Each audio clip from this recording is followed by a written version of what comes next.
चलिए दोस्तों, स्वागत है आपके अपने चैनल में स्टडी बाय दुर्गेश सर। सबसे पहले आप सभी को विश यू हैप्पी होली। ये रंगों का त्योहार है ना।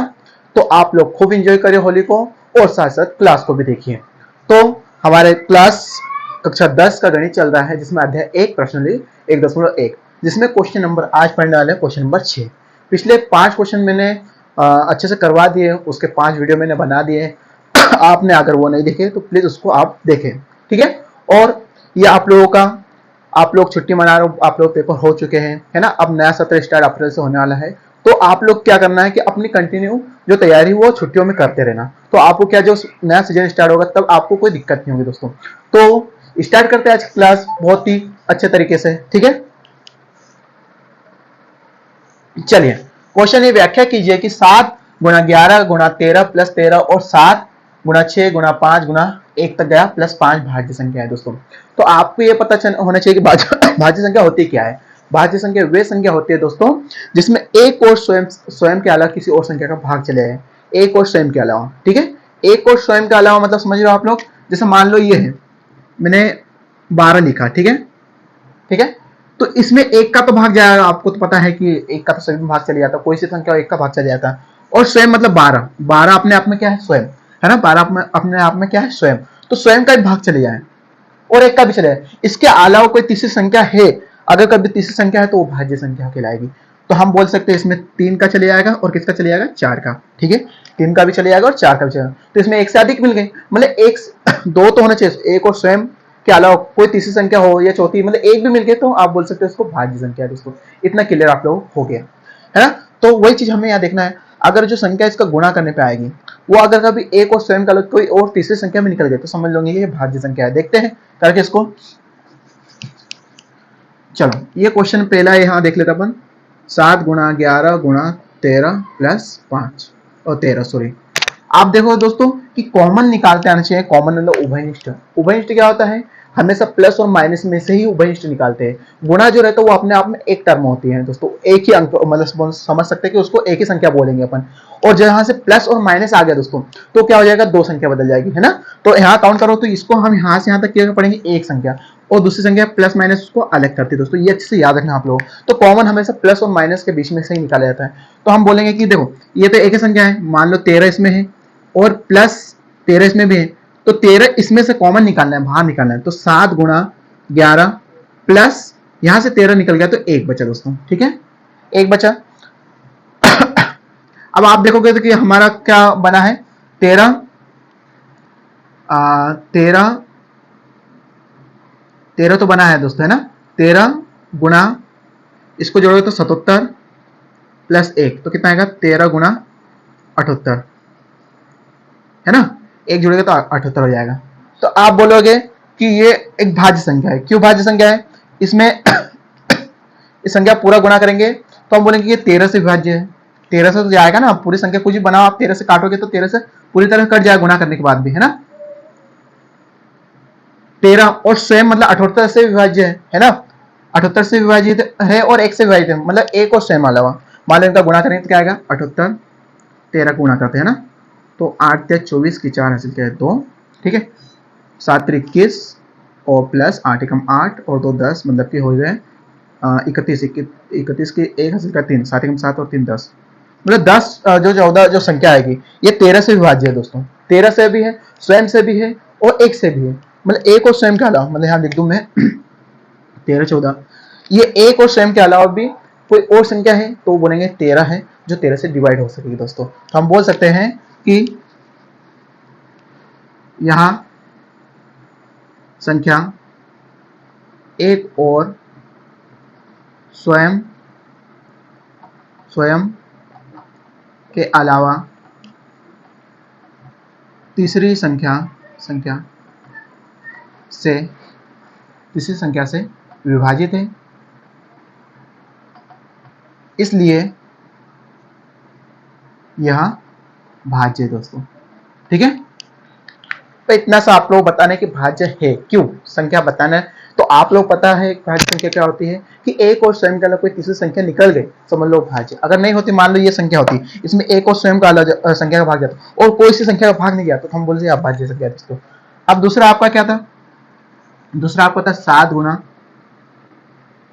6 गुना 5 गुना 4 गुना 3 गुना 2 गुना 1 प्लस 5। अब इसमें भी देखो आप कॉमन क्या है, ये पूरी की पूरी क्या एक संख्या रहेगी दोस्तों, और प्लस माइनस का उसको अलग करेगा। तो आप बोलोगे सर इसमें 5 कॉमन है, तो 5 बाहर निकलते हैं, 7 गुना 6 गुना 4 गुना 3 गुना 2 गुना 1, और प्लस में क्या बचेगा, प्लस में 1 दोस्तों, ठीक है, ये बचेगा। तो आप बोलोगे कि देखो यहाँ पर ये 5 से डिवाइड है, और जो संख्या आएगी मतलब पूरा हल करेंगे इसको, तो जो संख्या आएगी वो स्वयं से डिवाइड हो 1 से भी, तो आपको यहाँ जो दिख रहा है 5 है ना, यहाँ दिख रहा है 13, मतलब ये जो संख्या है ना वो, ये संख्या जो 13 से भी डिवाइड है, मतलब एक और स्वयं से तो है, मतलब कि वो जो संख्या है 1014 वो स्वयं मतलब 1014 से तो डिवाइड करती है, और 1 से भी डिवाइड होती है। तीसरी संख्या है तो तीसरी संख्या 13 है। सेम ऐसी कंडीशन जब हम इसको सोल्व करेंगे और हल करेंगे, तो जो संख्या आएगी और गुणा करेंगे, तो जो संख्या आएगी वो स्वयं से डिवाइड रहेगी और 1 से भी रहेगी। कोई और संख्या है तो हम बोलेंगे 5 से भी डिवाइड हो रहे हैं दोस्तों, किससे हो रहे हैं, 5 से डिवाइड हो रहे हैं, 6 से डिवाइड हो रहे हैं, है ना, 5 से डिवाइड होगी, सॉरी 5 से डिवाइड होगी, ठीक है। तो हम बोल सकते हैं कि यहाँ ये लाइन लिखना है दोस्तों, कौन सी लाइन, यहाँ संख्या है एक और स्वयं के अलावा तीसरी संख्या से विभाज्य, इसलिए भी भाज्य संख्या होगी। ये लाइन लिखना आपको, ये एक लाइन यहाँ के यहाँ उतार देना है, ठीक है। कोई दिक्कत की बात नहीं है दोस्तों, आप इसको अच्छे से कर सकते हैं। इसको गुणा करके आप प्लस करोगे, फिर उसका फैक्टर निकालो, बात एक ही है। हमें तो बस इतना देखना है कि एक और स्वयं के अलावा किसी और संख्या भाग जा रहा है, अगर हाँ तो भाज्य है, अगर नहीं तो भाज्य नहीं है, बस इतना आपको देखना है। बस इस संख्याओं में ऐसा सवाल करना है। तो आपको अगर एग्जाम में आता तो इस टाइप से आप कर लेना, ठीक है। और ये लाइन लिखना ना भूले दोस्तों, ताकि हम उसको एक्सप्लेन कर पाएंगे अच्छे से, जो भी कॉपी चेक करेगा उसको अच्छे से समझा पाएंगे कि हाँ ये हमने उसकी व्याख्या दी है दोस्तों। सेम उसमें भी ऐसा करना है दोस्तों। तो आप लोग वीडियो अच्छा लग रहा है तो वीडियो को प्लीज लाइक करें और चैनल को सब्सक्राइब करें दोस्तों। तो बढ़ते अगले क्वेश्चन की ओर। इस प्रश्नावली का लास्ट क्वेश्चन दोस्तों 7वां, ठीक है। इसका 7वां क्वेश्चन हम देख लेते हैं, क्या क्वेश्चन, इसका क्वेश्चन लास्ट देख लेते हैं दोस्तों।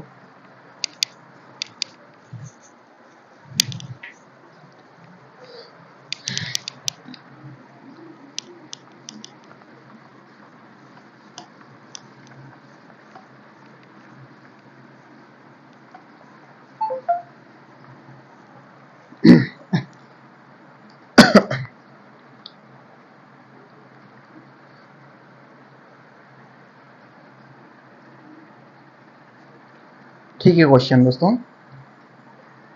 किसी खेल के मैदान के चारों ओर एक वृत्ताकार पथ है। इस मैदान के एक चक्कर लगाने में सोनिया 18 मिनट लगाते हैं, जबकि इसी मैदान का एक चक्कर लगाने में रवि 12 मिनट लगते हैं, है ना। मान लीजिए वे दोनों एक स्थान और एक ही समय पर चलना प्रारंभ करें, तो एक ही दिशा में चलते कितने समय बाद वो पुनः प्रारंभिक स्थान पर मिलेंगे दोस्तों। मतलब आपको यहाँ पर दोनों का एग्जैक्ट समय बताना है, वो कब मिलेंगे दोस्तों। तो आपको यहाँ पर एलसीएम बताना है, क्या बताना है, दोनों को एलसीएम बताना है। तो दोनों संख्याओं के एलसीएम क्या हो जाएगा दोस्तों, चलो हम पहले यहां देख लेते हैं।